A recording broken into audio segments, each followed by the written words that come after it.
All right. What is going on, Discord family? And welcome back to another edition of Market Review. Me, T. Hobbs. Today is Saturday, March the 22nd, 2025, year of our Lord. As you guys know, I don't do market reviews on Fridays. I like for people to enjoy their families, go hang out, or, stay away from the charts, basically. Charts aren't moving. They're not going to move for 2 days. No big rush to get the market review done. So I usually just hold off until Saturday, where I'm up doing some work on the charts anyway. So that being said, this will be your market review from Friday, March 21st, 2025.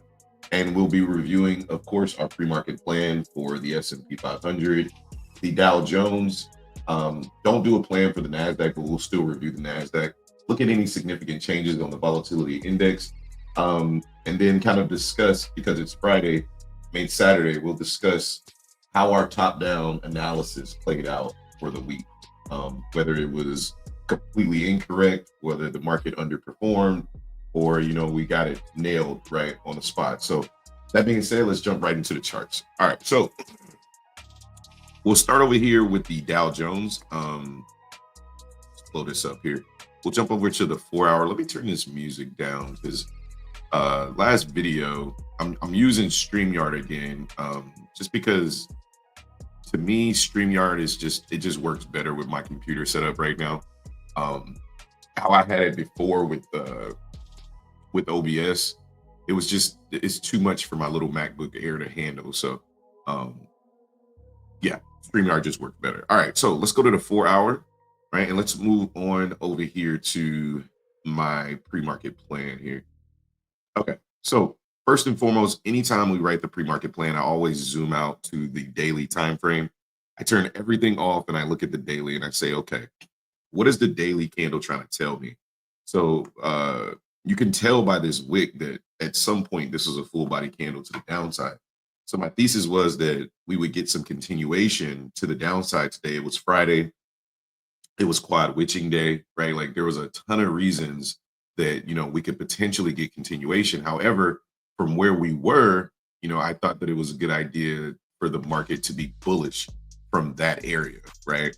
So I specifically talked about Monday and Tuesday's low being important. We were in a range between Monday and Tuesday's lows, or Monday and Tuesday's full candle, essentially.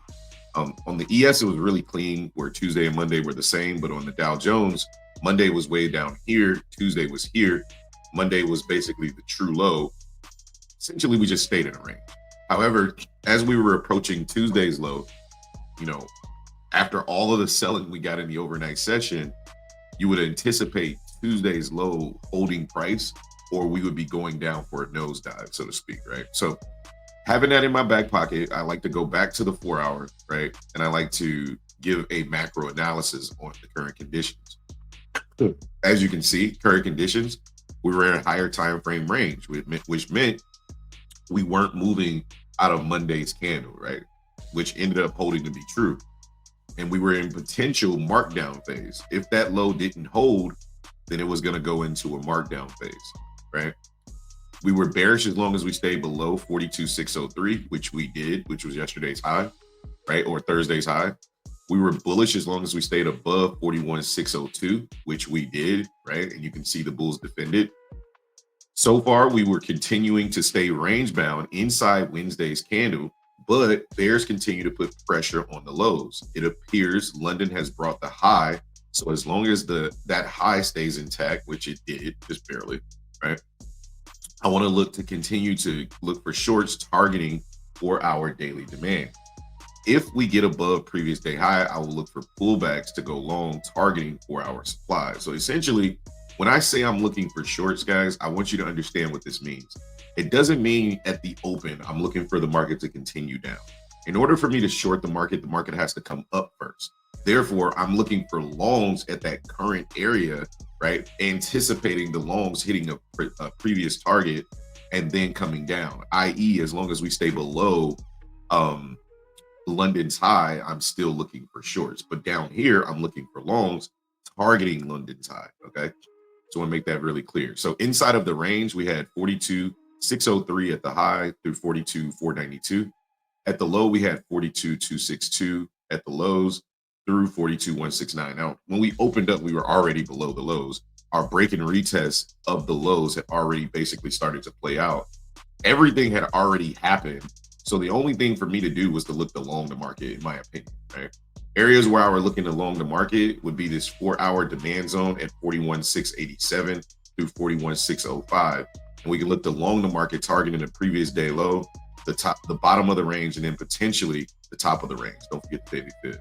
Now, before I was when I made this plan, I did not have this 4-hour support. I placed it when I came in here because I was like, oh shoot, I missed a 4-hour support. I marked it, and it's just so happened that's exactly where price bounced. Usually when I mark my demand zone, I usually mark these wicks closest to the demand zone as well. I usually just put a line there at 4-hour support, especially when we've already bounced and use it as support as well. I didn't mark it, but it didn't really matter because I wasn't trading the Dow Jones anyway. But coming back to it, I was like, oh man, this was really saucy. So we ended up bouncing off that 4-hour support. So let's go turn the pre-market plan. I'll show you guys how price was delivered, how I would have been looking to trade it, how I did trade the S&P. And yeah, so let's drop down to the 15-minute time frame here. And let's turn on our macros because those are nice. All right, so usually I trade London. I didn't, right? Last night or Friday night, Thursday night. Yeah, Thursday night or Friday morning. Yeah, anyway, but I overslept, so I didn't get to trade it. But I mean, London was super saucy, right? Like London is 3 a.m. for you guys that don't know. 3:50 macro. Like that's usually like the start of London. 1:30 is when the open, the London open is the true open. Basically, that's the same thing as 6:30 or 7:30 for Eastern for New York, right? 1:30 is equivalent to that. It's the pre-market open, right? So it'll get you a really good entry, but the market most likely is going to come back and retest that entry inside of the true open, which is, the actual open we know as the open at 3:30. So 350, 410 is usually the macro that I'm trying to get up to trade, right? And you can see that brought the high of day, right? Or the pre-market high was here. So whatever, you guys get what I'm trying to say. Essentially, this means one of two things for you. If we get down and we open up here, right? Let's say New York opens here, then I'm bearish because I'm thinking we're going to trade back up to this to do this. But we didn't get that. Instead, we got 4 a.m. is here. They came back and retested. 7:50 New York true open was here. By the time we actually opened, we were way down here. At that point, the shorts are dead for me, right? Like, and when I say dead, that means that the market could very well displace further. I'm just not going to be a part of it, right? So for me, the idea of going short is dead, right? If the market does some incredible shit like dump another 200-300 points, right? Which it can. I'm not saying it can't do that, but if the market does that, that's okay. That just means that I'm not going to participate in it. I'm going to be looking to pick it up at 4-hour demand, daily demand. Like, it is what it is. Some of us get really, really impatient when we see all of this selling come down. The first thing we want to do is continue that selling. And it's like, no, that's not the way the market usually moves. You can do that, and maybe you'll get lucky every now and again and catch one of those out of place days. But for the most part, you should be looking for longs when we displace almost 2% before the start of the New York Open, right? Another way to kind of clear that up for you is go from electronic trading, shout out to Pip, right? Go from electronic trading to regular trading hours. And what you'll see, one, your macros don't work, but what you'll see is this big ass gap right here. Like, come on. Like, this is like cheat code right here. 341 point gap. Would you rather look for the market to fill this inefficiency, or would you rather the market say, you know what, I'm going to dump another, 300-400 points? That's rare. It happens, but that's rare, right? But I'm just trying to get you guys to see reasons why shorts down here are very, very low quality, right? Not to mention, we look for shorts or we look for longs beneath midnight, beneath fair value areas. I'll count the fair value areas. Top of the range, below that, I'm looking for longs usually, right? Daily fib, usually looking for longs beneath that, right? True day, I'm looking for longs beneath that. New York PM, New York open, weekly fib, right? PM session from yesterday, right? Like at demand zones, right? Like I'm looking for longs at these areas, right? And we were below all of them, right? So that being said, these are reasons why I would be looking along the market. Now, when that's my why. Like there's a ton of whys there. When, right, and where becomes a different story. So when, that's when I incorporate my macros, right? 3 W's, when, where, why. I just explained to you my ultimate why, right? 929.30 opens, right? I need 930 to come down for me to get long. It doesn't do that. It goes up. So I would actually scout this because I'm looking for longs. I would scout this long, right, into this area here, and I'd be like, okay, I'm going to trail it. This long right here is probably 100 points, right? If I know Dow Jones, it's probably at least 100 points. Yeah. From top to bottom, it's 136 points, right? So I would at least got 100 points out of this. And then I'd have been sitting on my hands waiting for 950. Because once this creates itself, I know 950's, the consolidation here is not what I want to trade. I want to wait for 950 to come down. I may even get an entry. Yeah, I probably would have entered here. And then once we swept this low, I'd have got another entry down here. So, but now we have our 3 W's lining up right here at this 4-hour support at 794, right? 794, we get a first tap inside of 950. 950 trades down into 1010, right? Right at 1010, we immediately buy up, and then we get the retest at 1015. This is an easy buy off of your 3 W's, right? You take the market long, you get a pullback into 1025. As a matter of fact, like the Dow Jones was much cleaner, in my opinion, than any of the other two instruments, but definitely cleaner than the S&P 500. The S&P 500, you'll see, was a straight up chop fest inside of 930. But anyway, higher lows get placed. I mean, you could have literally held this all day, to be honest. Like once we bounced off this low, it was ball game for the Dow Jones. Like this thing traveled, I want to say 400 points back to the upside, if not more. Yeah, this was an all-day hold. This was a 586 point move back to the upside. Like this was easy money, right? The same thing for the other instruments. I'm just pointing out because I'm on this one, right? Ultimately, our pre-market plan area was 4-hour demand at 686. We ended up bouncing at 748. So we didn't quite come down there, but we got you within 80 points, right? Like, I mean, come on. Like, ultimately, if you read the plan correctly, you should have been looking for longs down here. So, good trade on the Dow Jones. Now, as far as the weekly projection for the Dow Jones, we had us being bullish up to 43,060, bearish down to 40,926. We didn't get any of those, right? Whether it be because of the contract rollover, whether it be because of, FOMC or what was the other thing we had? OPEX. Ultimately, sometimes the market just underperforms, right? And that's okay. 87% of the time, these numbers are going to work out, right? I know because I've done the data, right? But sometimes when they don't work out, it's actually better, to be honest, right? Because if we don't go to any of the extremes and we don't go to the highs or the lows, then it's easy. We just have to identify the range. The range ultimately was 810 points all week, right? When we came to the highs, look for the shorts. When we came to the lows, look for the longs. Like when the market does that, I'm actually very, very comfortable trading the market, right? Because I trust the range that we're in. So anyway, let's move over to the S&P 500 and I'll break down what happened over there. All right, same thing, turn off everything, go to the daily time frame, look at what we had, right? Again, perfect range bound activity. Monday and Tuesday lows were symmetrical, right? 56.51 was the area that the market needed to break, 56.50 or whatever it was, right? The market was coming down to that level very aggressively. And that was cool. And if it was going to break, again, bow out city. You know what? You got me. I missed everything. I'm going to go enjoy my Friday. But if that level doesn't break, we're looking for longs off that level, period, point blank, right? So again, pull out our pre-market plan, right? And you can see I had us in the markdown phase prematurely, right? Because I was anticipating 50 breaking. I was anticipating not trading today as aggressive as we were coming down. I was like, I'm probably not going to take a trade if we're going to drop, right? And I said, we're bullish as long as we stay above 56.50.5. Like the low of the day was 56.52.25. So that was right. We were bearish as long as we stayed below 57.70. Notice how we did not trade above the previous day high, right? We were right on that as well.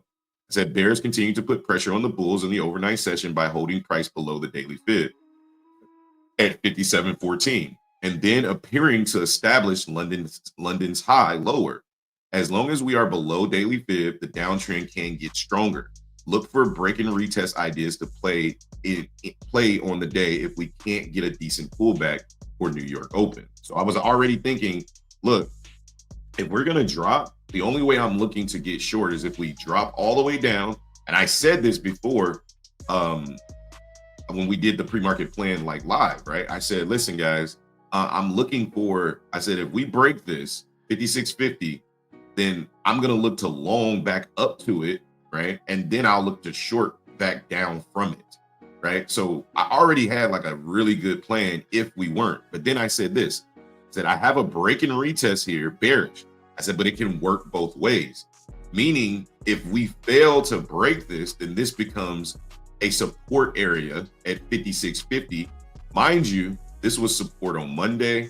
It was support on Tuesday.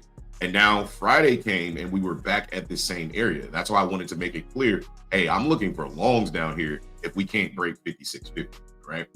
Our range at the lows, 57.05.50 to 56.95.50. At the highs, 57.30 through 57.66. That's pretty dope because the high of the day was basically right back at the top of the range, right? And then our extreme resistance area never got hit. Our extreme demand areas never got hit as well. We had two of them down here. And then before we go into the lower time frames, let's just talk about, again, what the top-down analysis had for us, right? Now, mind you, we did roll over this week. We did have, quad witching. We did have FOMC, but I don't make excuses at all, right? I'm just letting you know like what happened, right? So our weekly projection bullish was 4%, 4.08%. That's how much we've been averaging. Bearish, 4.02%. We didn't come near either one of those, but instead the market chose to stay in a range. It is your job to identify this. When you can find this, 120 points over 5 days back and forth, once you figure it out, right, just trade it. That's all you got to do. Just trade that. And the quickest way to identify that is watching the Monday candle, right? And I've said this in previous videos, right? All good, brother. All good. I just unmuted you if you want. There you go. So the best thing to do is on Monday and Tuesday, right? Because sometimes Monday can be an egregious candle, but by Tuesday, you will know what the high and lows are. At least you'll have that information. All you got to do is put a line on the highest one and the lowest one. Just draw a line. And if the market stays in that range all week, then you already know what's up. FOMC was Wednesday, right? We rallied above, right? And then immediately used the top of Monday's candle as resistance and started coming down back and forth, back and forth, back and forth. On Friday, we did the same thing. We used the bottom, right, of Monday's range as support and just went back and forth, back and forth, back and forth. The sooner you can identify this, and I'm telling you how to do it, by Tuesday, end of Tuesday, you should know, right, what the market is trying to do. You should understand whether we're expanding. You should understand whether we're ranging, right? And it doesn't mean that by Friday you're ultimately correct, but you should have a clue of what potentially is happening, right? That's why I had in my pre-market plan, we're in higher time frame range because we haven't broke highs and we haven't broke lows. That still is the truth. Even though we got all of that buying, we didn't break the high.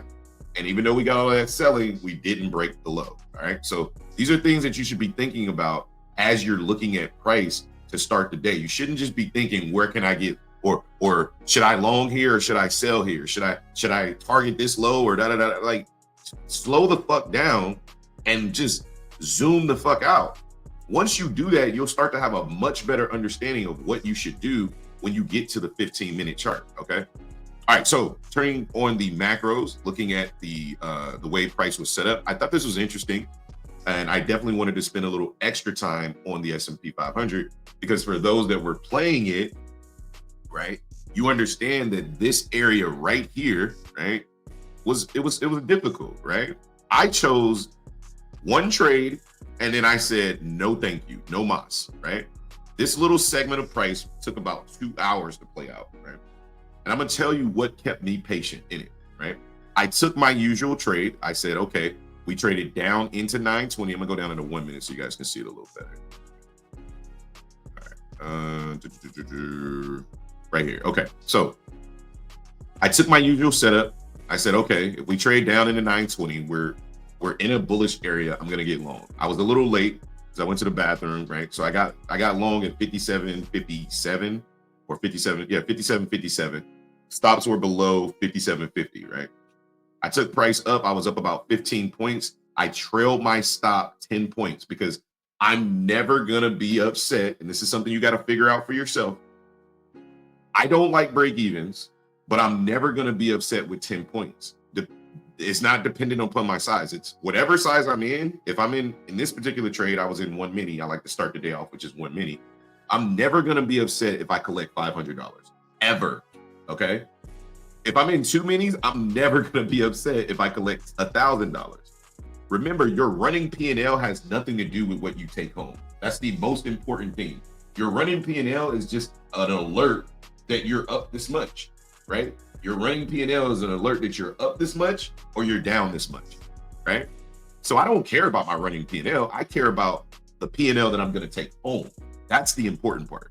So you have to devise a plan in your trade management that you can do every single trade.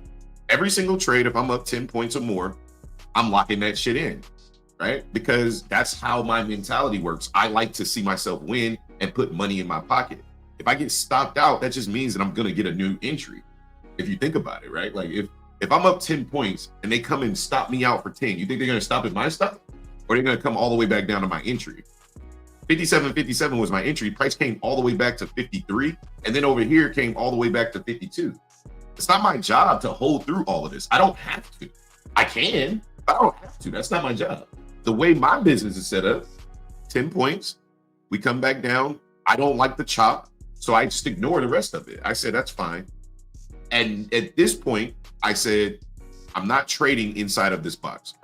I drew a box. Hold on, son. Hold on, Bubba, I'm recording. So at this point, I said, I stopped and I told the Discord, draw a chessboard, right? We knew where the high was here. We knew where the low was. And then I'm gonna give you one more little nugget inside of this video. So my original chessboard was drawn like this, right? It was like this, it was like here at the lows, right? And when price finally ran up here, and I said, all right, now I'm ready to look for longs. I wanted to take these shorts, but I was talking. Okay, so now I'm ready to go long when we come back down. The question is, where are we coming back down to? Because notice we never tapped this chessboard. At that point, I look for the first fair value gap. Okay, shout out to Pitt, right? And this is something I've known, in the past as well. That first fair value gap is usually the most important because that market's going to liquidate down through all these other fair value gaps and come back to the first one. So what I did was I moved my chessboard up to represent the fair value gap. It represented 950 low, right? And now I'm just waiting on price to come back down here inside of a macro, right? Sorry, didn't mean to move that. So now I have 3 W's all lining up once again. Price has broken out, proving that it wants to trade at least to 56.91, okay? If the market is going to remain bullish, it should come down here, protect these lows, and then look to trade above 91. So I got long, what was my entry? I think I got long 56.62. Hold on, it's in the shop trade ideas. Give me a second. It was so yesterday. That was so yesterday's price action. All right, here's my trade right here. So I got long 56.65, right? And my target was 56.96. Well, you can see right where I put the chessboard at, the market dropped right into that bucket, and then I entered on the push out of that area, okay? So 56.96, right, was my entry. Wait, did I show the screenshot? Hold on, let me put it in there. Here you go. All right, so you can see it in StreamYard now. So you can see 56.65 was my entry, right? And I was looking for 56.96. I actually cut this trade I didn't mean to put my P&L up here, and I apologize for that because I never really do that. I usually have it as points, but right before I take the screenshot, I go in and change it to points. When I'm trading, I like to have it as cash because I make it monetarily like important for myself, like just a little nugget about myself. Like I start to be like, well, that's a couch, right? That's rent, right? Like that's, you know, a dining room table. I joke with the Discord all the time. Like I'm trying to, you know, fill the crib up with furniture. So like I start like putting like real value on the cash. Therefore, I'm like, I'm not giving that back. You know what I mean? Like I want that couch. I want that dining room furniture. I want to pay my rent, right? So that's why I do have my cash P&L. But when I take pictures, I try to change it to points because I don't want to give anybody any extra added FOMO. Like I do not want to do that, right? Anyway, so I took that trade, right? Why did I look at the 3 W's on the trade, right? Practice what you preach, right? So the 3 W's, I already had my why. I was defining my why while the market was doing all of this shit that I didn't want to trade, right? My chessboard was my why. I just needed to see us break above the chessboard. I wanted a break and retest right here. I really did. But I said, nah, this is going to be the scalp. So I heard Bud or somebody else, I think it was Bud and Valdez took this trade. And I was like, nah, that's probably going to be the scalp because we're trading up into 1125. So I was right. The market dumped down and then like it did this little dance. I just needed to see us trade down into 1150. We did it here once. I missed it. We did it one more time and I ended up catching it, right? And then I just held, right? Because at that point, I knew this wasn't going to be a scalp. They were going to target these highs right here. And sometimes you got to be a little bit more patient when you see this wiki shit right here. You don't have to trade this, right? Like you can, but you don't have to. Like me, when it's wiki, I just be like, nah, I'm cool. Let me see you explode to the up or downside. I'll take the retrace of that, right? Because the market's going to come back down. All right. So what did we do? We traveled all the way up. Like I said, I hit my target was 96. I ended up cutting at 95 because I wanted no parts of a pullback and I wasn't giving up 3,000, right? So then we just kind of balanced out. We traded down into 110, which led me to believe that the market was going to start to trade higher inside of 3 o'clock. We did the exact same thing. We got the explosion after the consolidation, right? We got the explosion, which was the scalp. We came back down and almost swept those lows, right? Came back down to them, triple bottom down here inside of 315, traded down into 315, and then got the major rally at the close right up to 57.22, coming all the way back to the London high and the Tokyo range right here, right? Like when it was all said and done, the market rebalanced itself and filled in all inefficiencies, just like the market is supposed to do every day. It takes a little longer, maybe less participants, maybe, you know, who knows? I don't know why it takes a little longer, why it feels the need to generate so much liquidity. Maybe it's just a fuck over retail. I don't know, right? But what I do know is the market does this shit every day, and it would behoove you to really understand how price is moving so that you can get these great entries and take these excellent trades. Speaking of excellent trades, the NASDAQ was giving out fucking free meal tickets, right? Like free meal tickets. The Dow Jones was too, but this NASDAQ trade was set up probably the best on the day. Shout out to Alex because we talked about this area inside of the Discord, right? He was like, hey, Hobbs, I'm looking for this demand zone. I said, hey, listen, this is a support area. It is not a demand zone. The reason why, because it did not take out the high yet, right? It's becoming a potential strong area because it held again, right? But I need to see it take out these swing highs up here for it to truly be a demand zone. Right now, it's a support inside of consolidation. But I specifically said, I would definitely agree with you. We're probably going to get a bounce right there. And boy, did we get a bounce. The only unpredictable part about the market is we don't know how the delivery of price is going to go. I agree that there would be a bounce here, that I think that this will be the low of the day. Nah. But shout out to him. He took the longs off of 636, I think was his entry. Probably the best trade I've seen him take. And what I loved about it was he was committed to the direction, right? He took a loss up here. He took a loss right here. I think he took 3 losses, but his risk was managed. And every single time he didn't waver and say, F it, I'm going to go short. That was very impressive, right? No matter if you're in demo, no matter if you're trading real money, it's impressive to stay with your thesis and know where your next pickup is at. He got out of the trades for losses. He ended up taking this trade all the way back up and it destroyed all the losses on the day as if they never happened. But yeah, so the NASDAQ, like I said, was giving out free meal tickets. I mean, yeah, this was a little choppy, but had I took the same trade on the NASDAQ that I did on the S&P, I could have took this for whatever, point, I mean, however many points this was. I could have got right back in here because it didn't do that sweep of the lows. I could have got right back in here and just stayed in this trade the whole time, right? Like the market never came back to this entry at all.